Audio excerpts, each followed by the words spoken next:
Sekitar 4 bulan setelah kita rilis video mengenai kapan vaksin corona datang, akhirnya vaksin corona pun datang. Namun, jika kalian perhatikan di berita, terdapat berbagai macam tipe vaksin corona.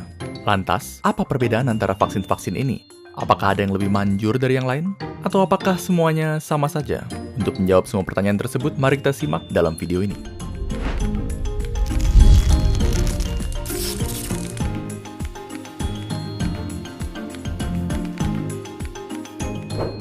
Untuk video ini, kami akan membahas 5 vaksin corona yang berbeda, yaitu vaksin dari Pfizer-BioNTech, Moderna, AstraZeneca Oxford, Sputnik V, dan tentunya yang pertama masuk ke Indonesia, Sinovac. Terdapat sejumlah perbedaan antara vaksin-vaksin corona ini. Perbedaan terbesar di antaranya adalah perbedaan berdasarkan cara kerjanya. Maka, untuk video ini, perbedaan itulah yang akan kita bahas. Namun, sebelum membahas perbedaan cara kerja vaksin, ada baiknya kita memahami terlebih dahulu bagaimana sebenarnya tubuh manusia melawan virus dan menciptakan kekebalan. Ketika virus atau apapun yang bersifat asing memasuki tubuh manusia, sistem imun kita akan menyerangnya. Namun, proses sistem imun menghabisi virus memerlukan waktu yang lama. Karena, untuk mengalahkan infeksi, sistem imun kita harus mencari tahu cara untuk melawannya terlebih dahulu. Sementara proses ini berlanjut, virus akan terus menyebar dan berlipat ganda, dan tubuh yang terinfeksi akan jatuh sakit. Akhirnya, setelah sistem imun tubuh berhasil menghabisi virus, dia akan terus mengingat cara untuk melawannya. Sehingga, jika virus yang sama datang lagi, tubuh kita sudah siap menghadapinya. Jadi pada dasarnya, bisa dikatakan bahwa cara kerja semua vaksin itu relatif sama, yaitu untuk memberi sistem imun kita strategi perlawanan virus tanpa harus melawan virusnya secara langsung. Meskipun demikian, cara menyampaikan strategi perlawanan tersebut berbeda-beda untuk tiap vaksin. Kita mulai dengan Sinovac, vaksin COVID-19 buatan Cina yang menggunakan metode inactivated virus atau virus yang dinonaktifkan. Metode ini menggunakan virus COVID-19 yang sudah dibunuh, yang kemudian dimasukkan ke dalam tubuh manusia. Walaupun non-aktif dan tidak dapat menyebar, sistem imun tetap akan menanggapinya dan mempelajari cara melawannya.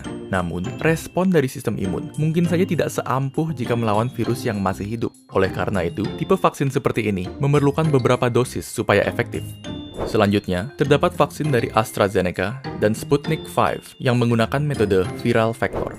Berbeda dengan metode virus non-aktif, metode ini menggunakan virus yang masih hidup namun relatif lebih lemah, seperti adenovirus yang menyebabkan pilek.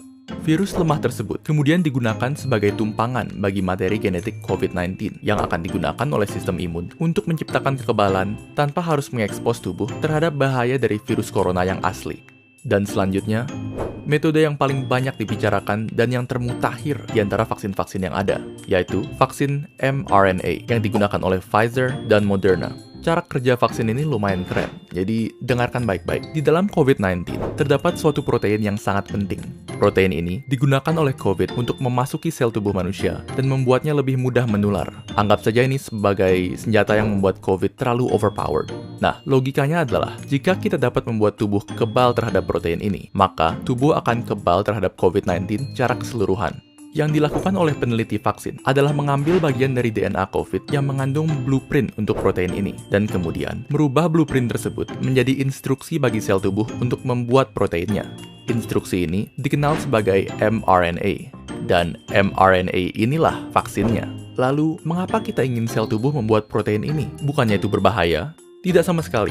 mRNA ini aman karena hanya mengandung instruksi untuk membuat protein itu saja dan tidak mengandung virus corona sepenuhnya. Jadi bisa dianggap seperti senjata tanpa tuan. Setelah mRNA masuk ke dalam tubuh, sel tubuh akan memulai membuat protein ini yang kemudian akan ditanggapi oleh sistem imun. Setelah sistem imun berhasil menghancurkan protein ini, dia akan tetap ingat cara melawannya sehingga membuat dirimu kebal terhadap COVID-19.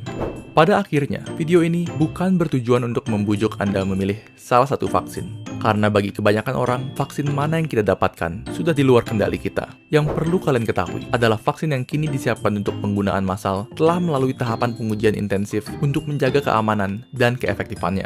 Dan fakta bahwa kita sudah bisa mendapatkan sekian banyak vaksin dalam waktu tercepat dalam sejarah manusia sudah merupakan sisi terang dalam tahun yang sangat kelam. Tentunya, semua ini dapat terjadi berkat beribu-ribu tenaga medis, saintis, serta peneliti yang bekerja non-stop sejak pandemi dimulai. Dan kini, sisanya di tangan kalian. Sekian untuk video kali ini. Jika kalian dapat memilih, vaksin merek apa yang kalian gunakan?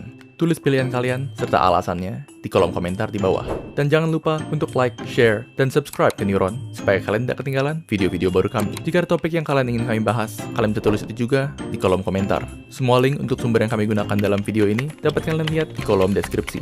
Terima kasih telah menonton, dan sampai jumpa di video berikutnya.